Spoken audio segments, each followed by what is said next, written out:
tanto a energia lunar quanto a energia solar que existe dentro de cada ser humano, essas energias começam a trabalhar de uma forma mais equilibrada, mais equânime. E quando isso acontece, o canal Sushumna, que é o canal central, é despertado, estimulando a energia Kundalini. Todo o processo de despertar espiritual e de expansão de consciência se relaciona com a ascensão da energia Kundalini, com a ascensão da energia pelos chakras, desde o Muladhara ao Swadhisthana, ao Manipura, ao Anahata, ao Vishuddha, ao Agnya Chakra e ao Sahasrara.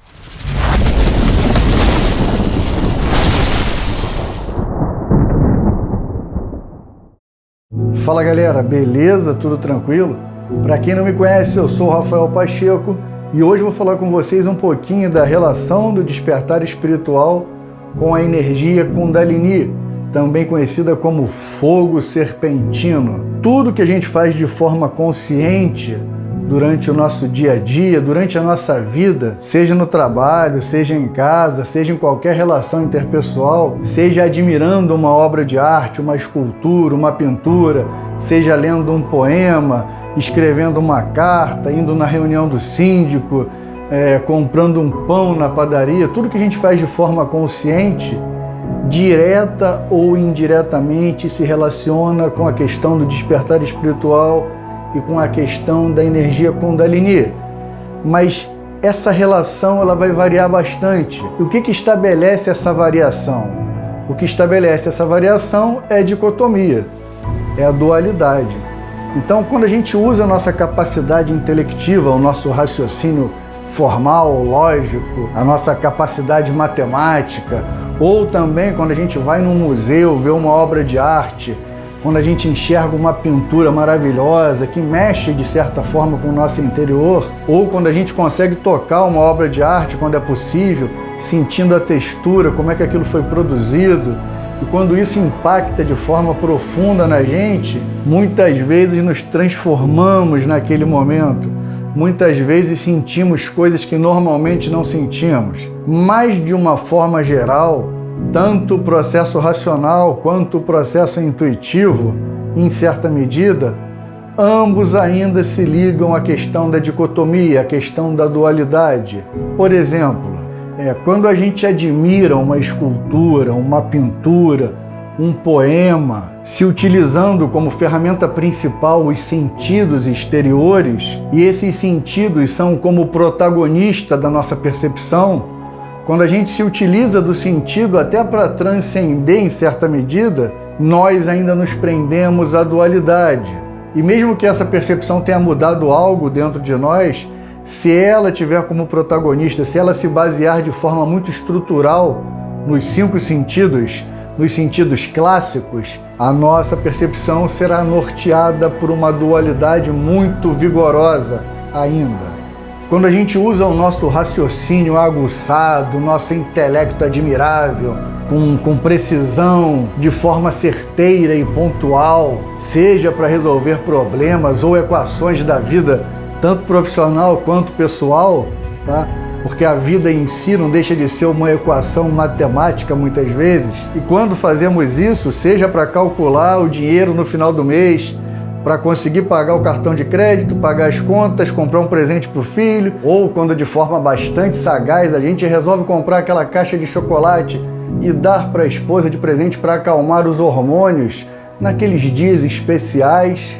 Então, quando a gente usa o nosso raciocínio, a nossa lógica, para poder nortear nossas ações, para poder mensurar cada passo da nossa vida, se isso ainda for o protagonista, a gente ainda está agindo com muita dualidade.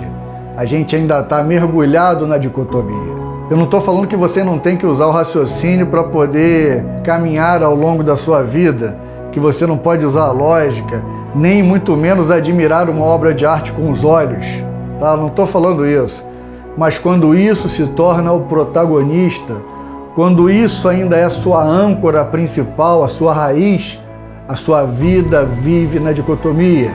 Você é a própria dicotomia. Então, seja pela arte ou pela razão, pelo intelecto ou até pela própria intuição, numa medida pequena, enquanto ainda a gente tiver como centro, como protagonista de nossa avaliação, ou melhor, de nossa percepção, o próprio eu, a gente não vai sair dessa armadilha da dicotomia. E o porquê de tudo isso? Porque a gente ainda estará preso a uma gama de experiências mentais baseadas no ego.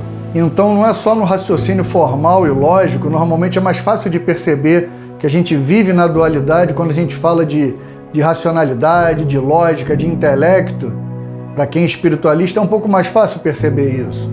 Mas quando a gente fala de arte, quando a gente fala de emoção, isso também tem a ver com a dicotomia. Por quê? Porque se você ainda observar aquela obra de arte, se você não se entregar àquela obra de arte, seja no sentido de composição, de criação ou simplesmente de admiração, se você não se entregar de uma forma profunda, dissolvendo em certa medida o seu eu, o seu ego, você sempre vai perceber naquela obra, naquela pintura, naquela tela, naquela peça de teatro, você sempre vai perceber um pedacinho seu, um pedacinho daquela sua natureza condicionada, limitante. Não estou falando que é ruim, não é natureza ruim no sentido da sua parte perversa ou uma parte sombria, nada disso. Estou falando também da beleza e da alegria. Mas quando você ainda se identifica muito, seja no processo racional, que é mais fácil de perceber, no processo intelectual e no processo emotivo, do sentimento, mas que você sempre se coloca como protagonista daquilo, mesmo não sendo o criador daquela peça de teatro, nem daquela obra de arte, você olha para aquilo e fala, pô, isso aqui reflete muito o que está dentro de mim. Mas muitas vezes não reflete a natureza cósmica, mas sim a sua natureza individual, particular e egóica. E tudo isso se deve ao eu e às suas experiências ao longo da vida, ao longo da vivência no mundo, ao longo da história temporal, ao longo da sua linha do tempo, enraizada na história passada ou na expectativa futura. E assim o ego, o eu individual, ditará toda a experiência, toda a natureza de qualquer experiência, seja uma experiência intuitiva ou intelectiva. Então, por exemplo, um trecho de uma música, ela pode ser uma expressão de si mesmo, quer você tenha sido compositor ou não. E como eu falei para vocês, uma pintura ou uma escultura também é uma expressão de si mesmo, quer você crie ou simplesmente admire essa escultura ou essa pintura. E por quê? Porque é o movimento do eu em relação com esse objeto, em relação com essa escultura. E toda conjectura mental, toda criação mental, intelectiva, baseada na lógica e na razão, também se mostrará de forma bastante significativa vinculada ao ego, vinculada ao eu. Isso significa que o mundo externo, seja num nível matemático, seja num nível abstrato, intelectual, emotivo, sensorial, esse mundo é uma manifestação da sua experiência interna, mas de uma experiência baseada na dicotomia, baseada no ego, baseada no eu individual e particular. É um movimento, é uma relação ancorada, enraizada na ideia do sujeito que conhece e no objeto que é conhecido. E é assim que quase todo mundo vive, sempre baseado nessa forma de experiência dicotômica entre sujeito e objeto. E é uma forma de percepção, é uma forma de compreensão até da própria divindade em si, numa primeira camada. Mas existem outras formas mais profundas de experienciar a consciência divina, a consciência cósmica, algo que pode te conduzir para além do âmbito da dualidade, para além das barreiras, para além do tempo e além do espaço. Quando a mente se acalma, quando ela deixa de ser uma espécie de ditador, de controlador incansável da realidade. E quando isso acontece, quando a mente deixa de ser um ditador, deixa de ser um carrasco, ela se transforma numa ferramenta maravilhosa. Mas para que isso ocorra, ela tem que se acalmar, ela tem que parar de produzir pensamentos, ela tem que parar de se alimentar dos próprios pensamentos, ela tem que deixar que o ego se dissolva, pelo menos em certa medida. E assim a mente se expande além de suas fronteiras, além de suas limitações atuais, de suas barreiras, de suas construções enraizadas na matéria e na preservação de si mesma. E esse é o verdadeiro despertar. E esse movimento é uma espécie de desvelar, de ruptura. Me lembra muito o prisioneiro da caverna de Platão, que viveu a vida toda acorrentado, vendo apenas sombras, vendo apenas simulacros da realidade, mas tomava aquilo como se fosse o real, como se fosse a verdade, até o dia que ele se liberta e percebe que a sua vida toda foi uma grande ilusão, até que ele resolve subir por uma saída da caverna em direção à luz do sol que vinha do lado de fora. E nesse momento ele contempla a verdade. Mas para que esse processo acontecesse, para que ele pudesse romper os grilhões, subir em direção à saída da caverna e encontrar a verdadeira luminosidade que é o sol, o astro-rei, e não mais aquela luz da fogueira que ficava dentro da caverna, produzindo simulações, produzindo ilusões para a sua percepção, para a sua mente, para que esse processo conseguisse chegar ao fim entre aspas, ele teve que passar por uma jornada muito árdua, uma jornada interna de aceitação e de desvelar, porque na verdade todo o processo de busca pela verdade é um processo de desvelar, é um processo onde a gente pega o véu da ilusão da vida individual, como dizem os hindus, quando a gente pega o véu de Maya e levanta. Você se desvela da ignorância. Você se desvela das nuvens que encobrem o sol. E quando você começa a se despertar, e esse movimento de libertação é apenas o início de um novo patamar de consciência. E onde entra a energia Kundalini em tudo isso? A energia Kundalini, ela surge exatamente pelo equilíbrio, porque a dicotomia normalmente ela dá muito mais valor para o sujeito ou para o objeto, dificilmente eles se equilibram, tá? Mas quando você percebe o equilíbrio entre essas duas forças, entre aquilo que percebe e aquilo que é percebido, nesse momento a dicotomia começa a desaparecer. Tanto a energia lunar quanto a energia solar que existe dentro de cada ser humano, essas energias começam a trabalhar de uma forma mais equilibrada, mais equânime. E quando isso acontece, o canal Sushumna, que é o canal central, é despertado, estimulando a energia Kundalini. Na verdade, tentando que ela acorde, sacudindo a nossa consciência para que ela desperte desse sono dogmático. E a Kundalini realmente desperta quando a gente consegue equilibrar os dois polos. Os mestres chineses falam muito bem disso quando eles se referem à energia Yin e à energia Yang. A energia Yin é a energia feminina, lunar, intuitiva, passiva, noturna. E a energia Yang é a energia solar, racional, ativa, impetuosa. E todos nós temos essas duas energias no nosso organismo parapsíquico e, consequentemente, no nosso organismo físico, no nosso corpo físico. Então, o que os chineses chamam de energia Yin e energia Yang, energia Yin, repetindo, feminina, e energia Yang, masculina, é representada pelos hindus pela ideia dos dois canais centrais energéticos que sobem verticalmente em torno da coluna vertebral, da medula espinhal, o canal energético Ida e o canal energético Pingala. O canal Ida seria a energia que os chineses chamam de energia Yin, a energia noturna, lunar, feminina, passiva.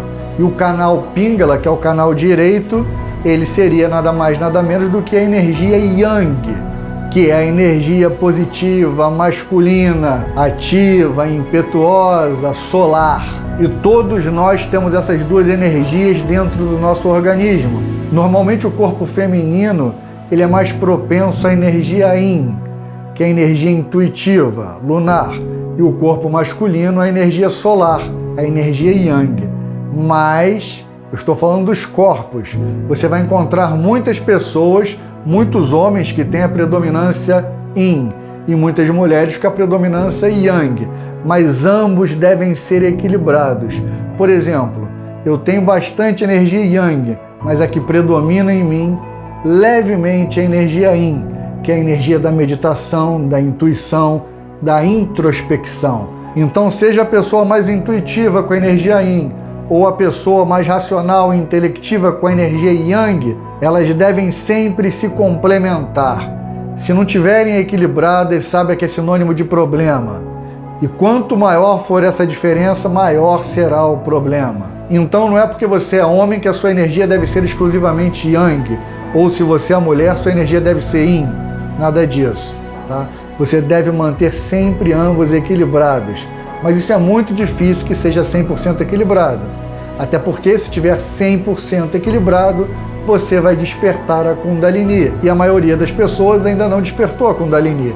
Por mais também que a Kundalini não seja algo tão impossível e raro como colocam aí. E é justamente por esse equilíbrio da energia solar e da energia lunar que você vai conseguir despertar a Kundalini.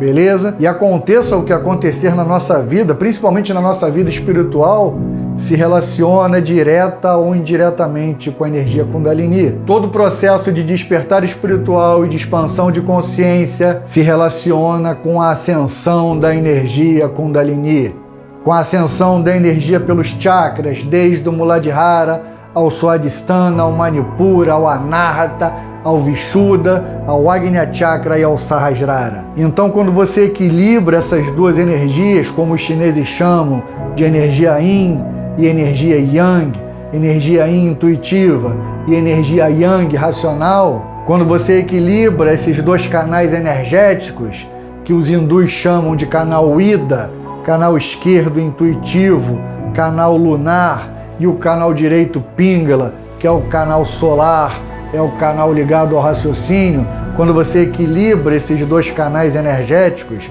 você desperta a energia do canal central, do canal Sushumna, que se localiza na coluna vertebral, mais especificamente na medula espinhal. E essa é a parte física que ele está localizado. Mas a verdade é que os chakras e o canal Sushumna e todos os nadis se localizam no corpo energético, que é o corpo de ligação entre o corpo físico e o corpo astral. Então, todo o processo de despertar espiritual e de expansão de consciência está ligado à Kundalini, está ligado ao corpo energético, está ligado às mudanças estruturais e às transformações mais profundas do ser humano. Cada chakra representa um nível de consciência, e na medida que a energia Kundalini ascende em direção ao alto, ela vai passando por todos os chakras, ascendendo, purificando e transmutando a consciência. Na verdade, ela vai atingindo níveis mais profundos e mais sublimes de consciência. Mas não pensem que esse processo é rápido e definitivo. Não, é um processo lento e gradual. É um processo cíclico, diria até infinito, eterno. E caso vocês queiram saber um pouquinho mais sobre a energia Kundalini, como se dá esse despertar, como se dá o despertar desse fogo serpentino, tem outro vídeo no meu canal que eu falo exclusivamente sobre isso. Inclusive dou exemplos de como é que foi o despertar da Kundalini comigo e de como se dá esse processo ao longo da vida. Porque a Kundalini também é um processo de expansão, um processo de despertar. Sempre em direção ao alto, sempre em direção ao chakra Sahasrara, ao chakra da coroa, ao lótus de 1000 pétalas. Então eu acho que é isso, pessoal. Já falei demais, acho que eu já falei tudo que tinha para falar. Como eu sempre digo, muito obrigado e namastê.